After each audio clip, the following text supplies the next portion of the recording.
السلام علیکم ورحمة الله وبرکاته.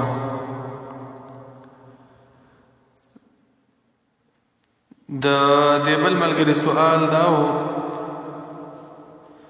چې د فرض مونځ نه وروستو فورا الله اکبر ویل یا که نور اذکار ویل پکار دي؟ لکه څنګه چې زمونږ استادو په وطنونو کې امام چې کله سلام وګرځوي نو الله اکبر ویلې کیږي، او دلته په سعودي عرب کې خلک الله اکبر نه وایي بلکې استغفر الله وایي. د ملګري سوال دا و چې په دې کې حدیث شته او که نشته، او که نو ضعیف خو نه دی د الله اکبر والا، ولې به دلته عمل نه کیږي؟ اول دا دې باره کې احادیث په صحیحینو کې دي، بخاري او مسلم کې. بخاري کې روایت دا د عبدالله ابن عباس رضی الله عنه چې كنت اعرف انقضاء صلاة النبي صلى الله عليه وسلم بالتكبير،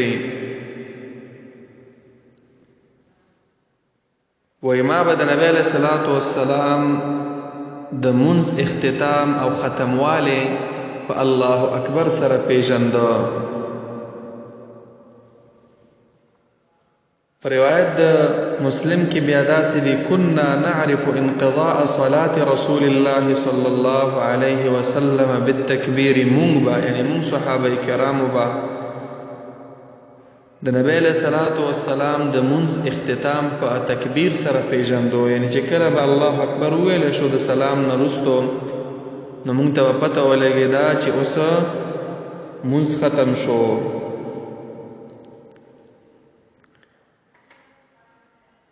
خو ورسره په دې کې د بخاري په حدیث کې دا لفظ مشته چې ان رفع الصوت بالذكر حين ينصرف الناس من المكتوبة كان على عهد النبي صلى الله عليه وسلم. وقال ابن عباس كنت أعلم إذا انصرفوا بذلك إذا سمعته. پوچت آواز باندې به ذکر ویل شو د سلام نه وروسته نو موږ ته پته ولګېده چې سلام وګرځولی شو. نو په دې یو لفظ کې ذکر دی او په دې بل حدیث کې تکبیر لفظ راغلی. نو د دې وجه نه بعض علما داسې وایي چې د تکبیر نه مراد عام ذکر دی لکه استغفر الله وغیره نور اذکار، او کوم چې زمونږ استادو په علاقو کې علما دي هغوی ټول وایي چې نه، ذکر عام دی او تکبیر خاص دی. نو قاعده داسې صحیح ده چې ذکر د عام او مراد ته نه خاص دی،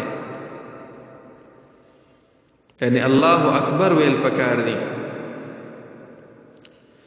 همدغه شان خبره عبید الله مبارک پوری رحمه الله په مرعات کې د ډېر تحقیق نه وروسته لیکلي په دویم جلد کې چې ویلي دي تکبیر نه څه مراد دی. په آخر کې ویلي دي وهذه الرواية التي فيها كنت أعلم إذا انصرفوا بذلك إذا سمعته تؤيد القول الأول وهو قوله الله أكبر فهو المعتمد. چې الله أكبر ویل مراد دي تکبیرنا، او دا خبره به کړی دا چې التکبیر اخص من هذه الرواية لأن الذكر أعم. الله أكبر ویل خاص دی او ذکر عام دی. نو په یو روایت کې تکبیر ذکر دی او په بل روایت کې ذکر دی. نو ذکر عام دی او تکبیر خاص دی، نو مراد یې دغه الله اکبر دی. حافظ ابن حجر رحمه الله فتح الباری کې لیکلی دی ويحتمل أن تكون هذه مفسرة لذلك فكان المراد أن رفع الصوت بالذكر أي بالتكبير. چې دا د ابن جریج دا روایت چې دی دا عام دی او دا ورپسې روایت دا خاص دی چې کوم کې تکبیر لفظ دی، نو ذکر نه مراد وی الله اکبر ویل دی. او مرقات المفاتيح کې مولا علی قاری هم دغه شان خبره لیکلې ده. ابن حزم رحمه الله په محلا کې لیکلي ورفع الصوت بالتكبير اثر كل صلاه. تکبیر ویل پکار دی الله اکبر. نواب صدیق حسن خان هغه هم دا خبره لیکلې ده چې ولا ملجأ الى التأويل وصرف ظاهر الحقيقي الى المعنى المجازي چې ظاهر کوم لفظ راغلی دی هم په هغه باندې عمل پکار دی چې تکبیر او هغه نه ذکر خصل دا صحیح نه دی وای.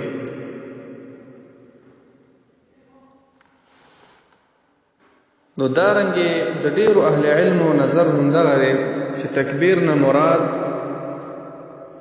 الله اکبر ویل دی.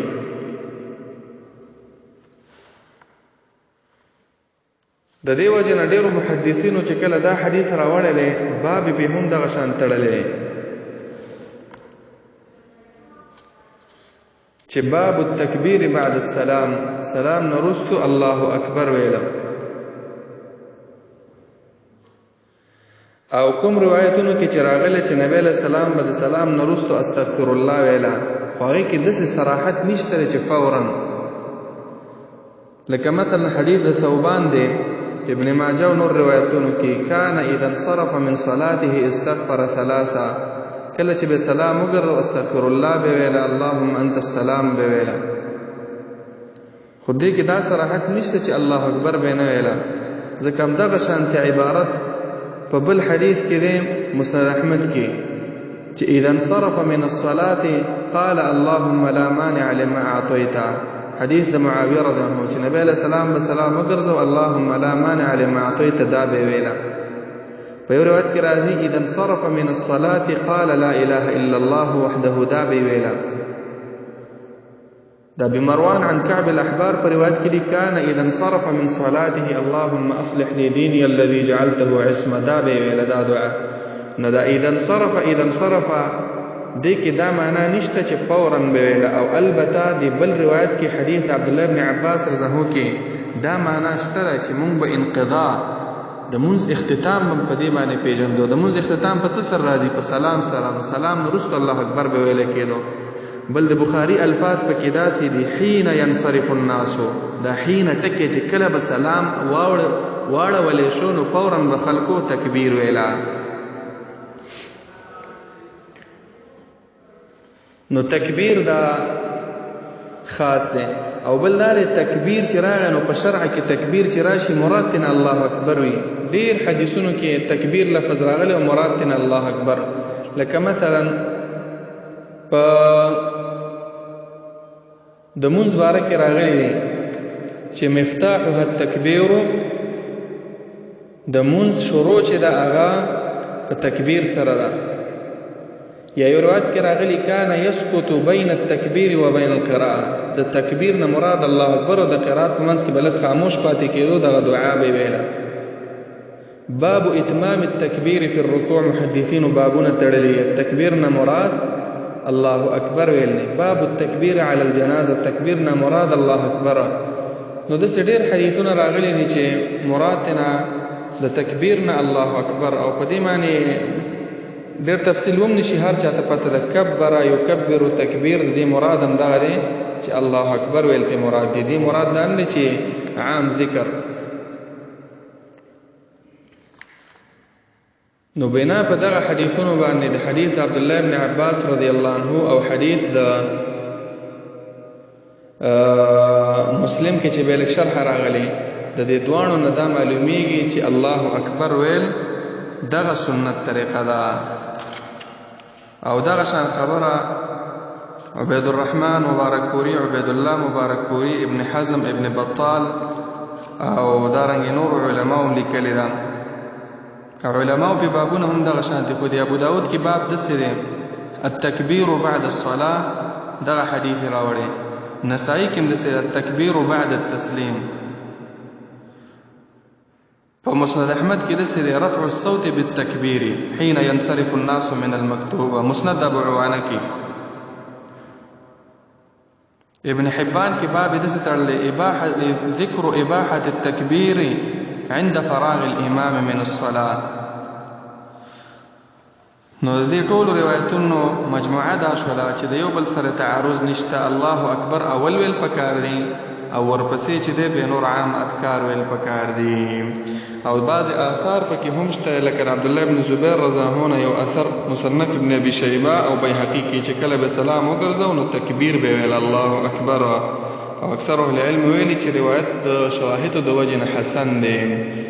او د ډیر تفصیل لپاره کې سړی غواړي چې په دې کې ډیر معلومات حاصل کړي، زمونږ استاد د ټولو مشر او استاد شیخ ابو عمر عبدالعزیز نورستاني حفظه الله یو کتاب لیکلی رساله التکبیر بعد التسلیم په نوم باندې، نو هغې ته مراجعه وکړئ. وصلی الله تعالی علی خیر خلقه محمد.